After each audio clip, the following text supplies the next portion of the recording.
Revelation chapter 19, verse 9. And he said unto me, Right, blessed are they which are called unto the marriage supper of the Lamb. And he said unto me, These are the true sayings of God. Welcome to 144,000 Teachers, the first fruits unto God and to the Lamb. In the menu, enter into the library and scroll down to section 11, part 1, Final Deliverance in the Covenants of God. Reading from the book Final Deliverance in the Covenants of God in chapter 6, continuing with the 7 facets of the complete fulfillment. The complete fulfillment of the covenants in dealing with sin is described by 7 terms that reveal different facets of the process of the investigative judgment as follows. Number 1, the cleansing of the sanctuary. There was an earthly sanctuary in Israel. There is a sanctuary in heaven, but also, according to 1 Corinthians chapter 3, verse 16, know ye not that you are the temple or sanctuary of God? Not only in heaven, but also a corresponding work must be accomplished in the heart and mind of the individual, according to the book of Hebrews, chapter 10, verses 16 and 17. Number 2, the blotting out of sins. In type, the records of sin were blotted out by the blood of the Lord's goat on the Day of Atonement in Israel. In antitype, the records of sin are blotted out by the blood of Christ, shed on Calvary in AD 31, and now, since 1844, applied in the investigative judgment in the heavenly sanctuary. A corresponding blotting out of the records of sin will be done in the forehead or mind of each individual in the time of the judgment of the living. Number 3, the investigative judgment. The judgment was set and the books were opened, according to Daniel chapter 7, verse 10. The books of heaven's records are opened so that the lives of all of those who have claimed to be the people of God may be investigated to see if they have meant what they said and whether their lives testified to the sincerity of their claim. Number 4, the Day of Atonement. The word atonement is actually at-one-ment. As long as sin remains in the hearts and mind of God's people and in the record books of heaven, there is not a completed at-one-ment, because it is sin which separates the sinner from God. But when all sin and the records of sin have been blotted out from the books and from the individual, then a true at-one-ment can occur. Number 5, the marriage. The scriptures abound in illustrations of the relationship between God and his people as in a marriage. These illustrations are in both the Old and New Testaments, wherein Christ himself likened to a bridegroom and the corporate church is likened to a bride. When there is perfect at-one-ment, it is like a marriage, in that God and the redeemed shall be one. The twain shall be one, as in the marriage vow.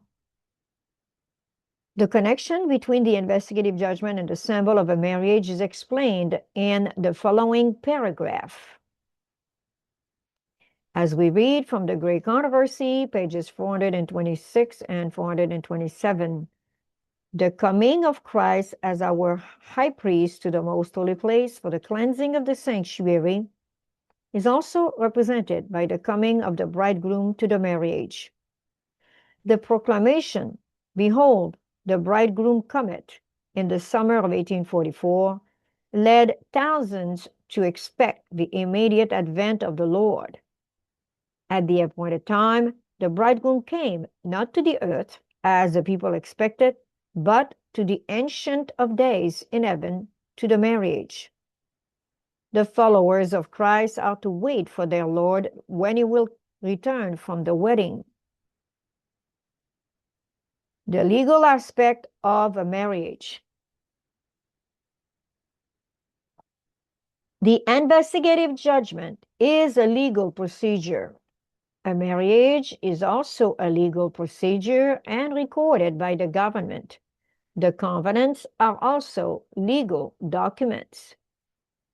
In what sense did the bridegroom Jesus enter into the legal aspect of a marriage in AD 1844? This is best illustrated by an Oriental marriage. In those countries, women had no legal rights. They did not sign legal documents. Therefore, the legal aspects of a marriage were accomplished by the men of the two families at the courthouse. When all the documents were signed, the marriage was legally completed, and only the celebration, procession, and festivities followed.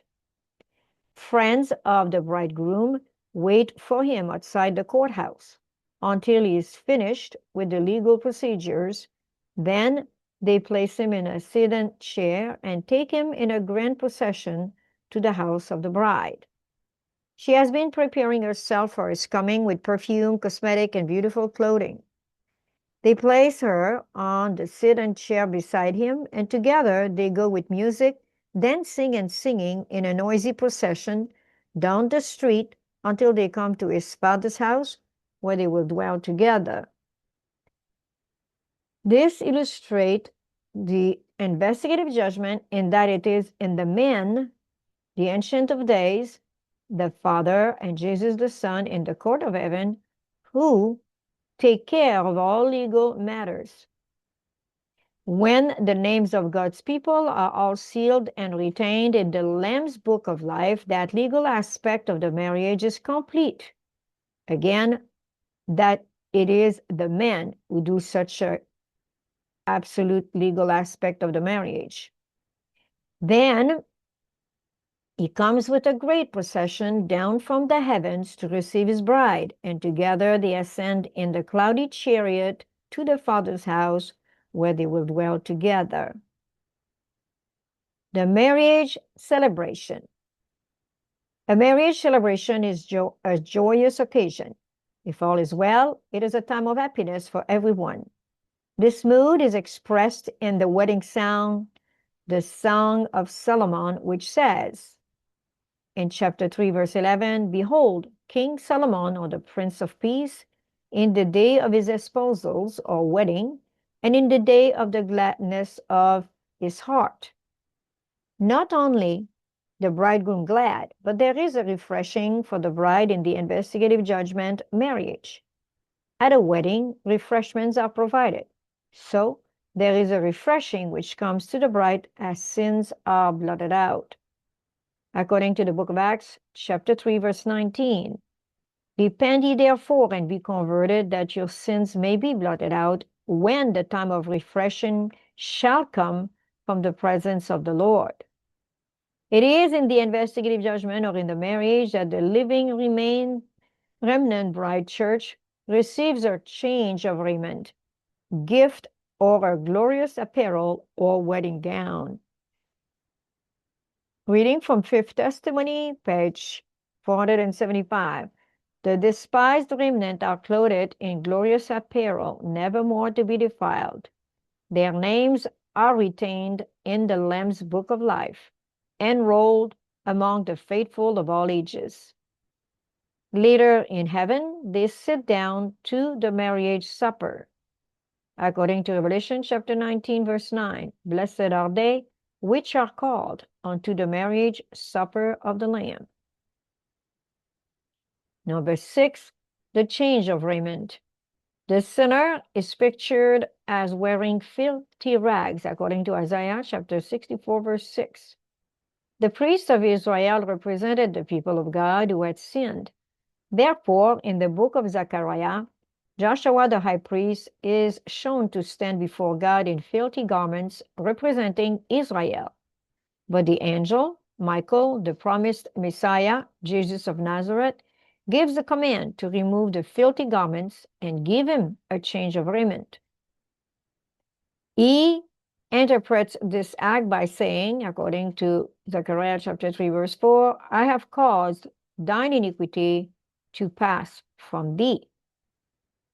It is in this final atonement, in the investigative judgment, and the work which will be done for the living or last generation at that time, that is described as this change of raiment.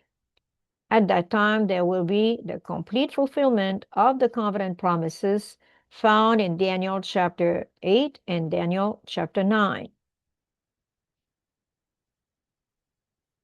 When we read here in this beautiful vision of Joshua, Zechariah's vision of Joshua and the angel applies with peculiar force in the experience of God's people in the closing up of the great day of atonement. The remnant church will be brought into great trial and distress. Those who keep the commandment of God and the faith of Jesus will feel the ire of the dragon and his host, Satan. Satan points to their filthy garments, their defective characters. He presents their weakness and folly, their sins of ingratitude, their unlikeness to Christ. But while the followers of Christ have sinned, they have not given themselves to the control of evil. They have put away their sins. Their earthliness must be removed, that the image of Christ may be perfectly reflected. They are regaining the strength and nobility of character lost in consequence of sin. The spotless robe of Christ's righteousness is placed upon the tried, tempted, yet faithful children of God. The despised remnant are clothed in glorious apparel, never more to be defiled by the corruptions of the world. Now they are eternally secure from the tempter devices. Holy angels were passing to and fro, placing upon them the seal of the living God. The 144,000 now is reached the complete fulfillment of the covenant promises. Christ is revealed as the Redeemer and Deliverer of his people. It was a reading from Fifth Testimonies, pages 472 to 476, excerpt. The above quotation reveals the concept that the complete fulfillment of the covenant promises in regard to sin will occur at the time that holy angels will be passing to and fro, placing upon God's people the seal of the living God. What does the sealing do for God's people? Number 7, the seal of the living God. It is at the time when the last generation passed through the judgment of the living, having their sins blotted out, that they receive the seal of the living God. But what is the seal of the living God? Revelation chapter 7, verses 2 to 4. Excerpt.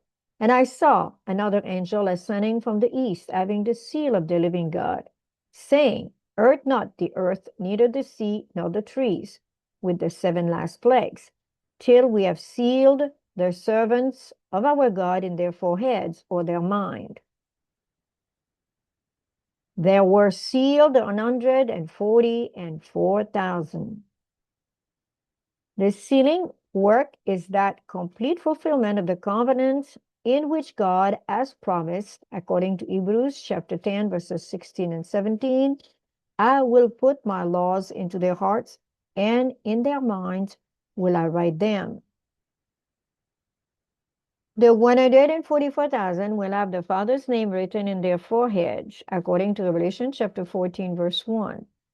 The Father's name is his character transcribed into the moral law of God. Again, it is the 144,000 who will pass through the investigative judgment of the living, and in that process will receive the seal of the living God and complete fulfillment of the covenant promises. Because they are the first generation to be alive at the time they pass through the judgment, they are called the first fruits, according to Revelation chapter 14, verse 4. If there is one truth which Satan seeks to keep away from the people of God, it is that of the final atonement, which will forever deliver them from satanic power. These truths are vital to the last generation who need to know what God is planning to do for them, to be able to cooperate with Him and understand what is taking place. The gift of final atonement and the seal of the living God will be accomplished by faith in God's promises and His word, to accomplish for them that which they cannot do for themselves.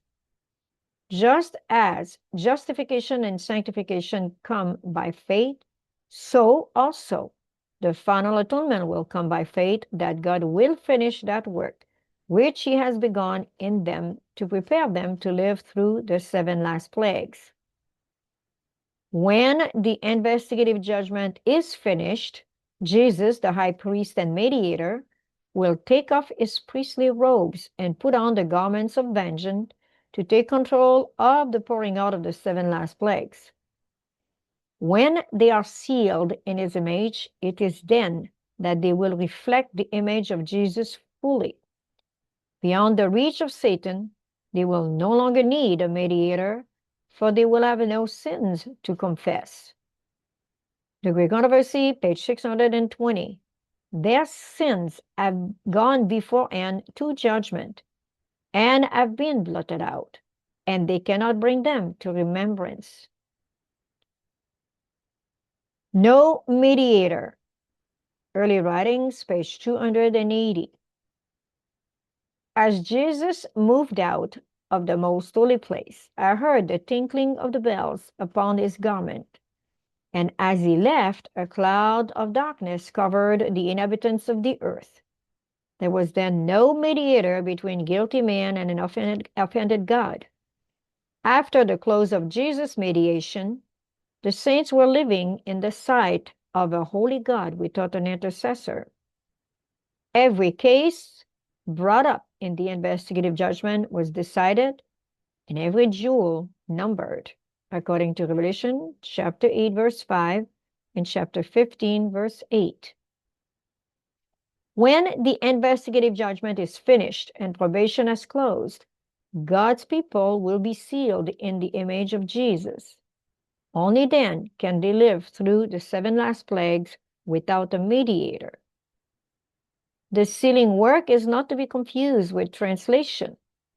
Whereas the sealing is a work on the mind and hearts of God's people, translation is a work on the fleshly body.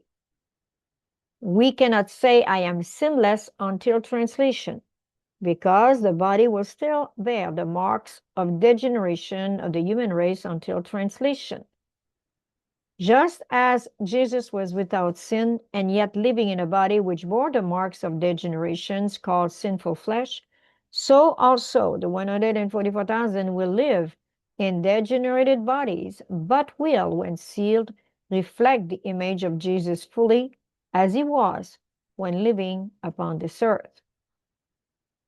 It is imperative that God's people understand the complete fulfillment of the everlasting covenants so that they can cooperate with God in making the necessary preparation and by faith to meet the final crisis and final test, at which time they will be sealed for all eternity. The new name. In Christian countries, as soon as the marriage is performed, the bride receives her husband's name. She becomes Mrs. John Doe. As soon as the people of God have passed through the judgment of the living, they also receive their husband's name. What is his name? Jeremiah chapter 23, verses 5 and 6. Behold, the days come, said the Lord, that I will raise a righteous branch and shall execute judgment. And this is the name by which he shall be called, the Lord our righteousness. When the bride remnant church enters into the judgment of the living or marriage ceremony, she will receive that new name of her husband. According to Jeremiah chapter 33, verse 16, In those days, this is the name wherewith she shall be called, the Lord our righteousness. Revelation chapter 3, verse 12. I will write upon him the name of my God, and I will write upon him my new name. Revelation chapter 7, verses 2 and 3. And I saw another angel ascending from the east, having the seal of the living God, saying, Hurt not the earth, till we have sealed the servants of God in their foreheads. 144,000 having his father's name written in their foreheads, according to Revelation chapter 14, verse 1. Traditionally, in Christian weddings, the white bridal gown is the symbol for purity and fidelity. The bride also wears a veil and a tiara or crown, the symbol of nobility. Fifth Testimonies, pages 475, 476. As the people of God afflict their souls before him, pleading for purity of heart, the command is given, take away the filthy garments from them. I will clothe thee with change of raiment. The spotless robe of Christ's righteousness is placed upon the faithful. A fair mitre or crown is set upon their heads. They are to be kings and priests with God, having the Father's name written in their foreheads. It is not necessarily that God's remnant people should speculate as to how God will write his character, law, and holy name in their foreheads or mind. The human brain is too complicated to map it, and there is none but the Creator who knows exactly how he will do this marvelous work. It is enough to know that he has promised it and that it will be a gift which his people may receive just as they have received the gift of justification, the power of sanctification, and at last the gift of the blotting out of sins or purification. The God who could implant the language patterns into the minds of people at the Tower of Babel is well able to do that which he has promised. God's people need the faith to believe it and cooperate with him, who will finish the work which he has begun in us. A prayer for final atonement. Let us pray. My Father, eternal God on high, prepare me to live or die, but to be sealed in mine by the sweet dove, imprinting there your holy law of love, which is the reflection of your character. Jesus, claim me as yours forever.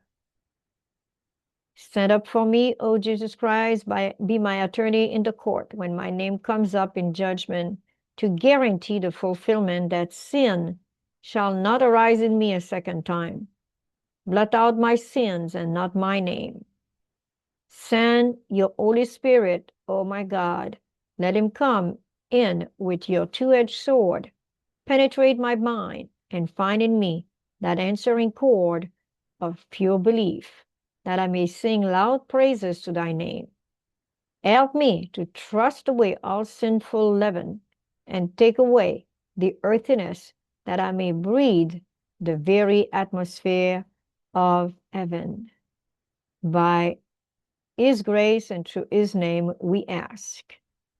May the Lord bless you and cause his face to shine upon you till we meet again.